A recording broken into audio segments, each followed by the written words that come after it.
I wish to announce for the information of the Dáil that the President, on my advice this evening, terminated the appointment of Deputy Barry Cowan as a member of the Government. Pursuant to Section 4(1) of the Ministers and Secretaries Amendment Act 1946, I have assigned the Department of Agriculture, Food and the Marine to myself, and I will propose the appointment of a new member of the Government tomorrow, if the House can facilitate it. This is a very sad day for Barry, his family and for me. He has been a very committed public representative, very diligent and very dedicated.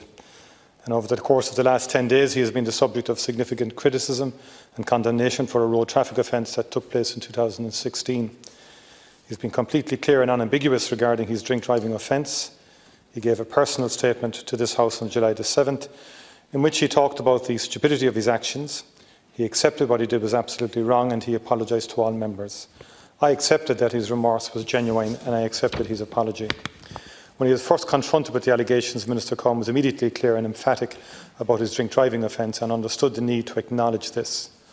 However, he was equally clear and emphatic that one detail of the allegation he was being presented with was completely untrue, namely that he sought to evade Gardaí at the time. We've had extensive discussions on this point last evening and again this morning when he shared with me for the first time the actual Garda record under dispute. Following these discussions and having seen the Garda report this morning, it was my view that it raised additional issues requiring further explanation and clarification. I made this view clear to him and gave him space today to consider the matter further.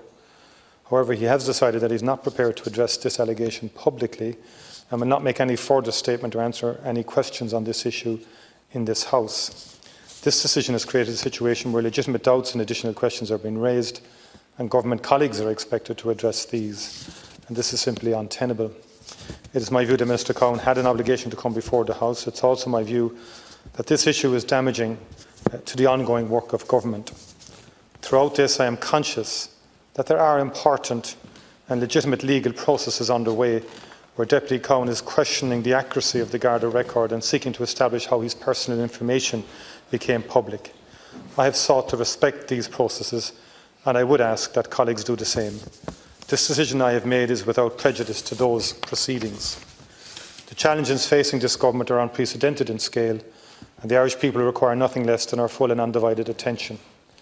It is in everyone's interest that the government not be distracted in any way from doing what is necessary to protect public health and our efforts to rebuild our society and our economy. I thank you, Conqueror, for facilitating this statement.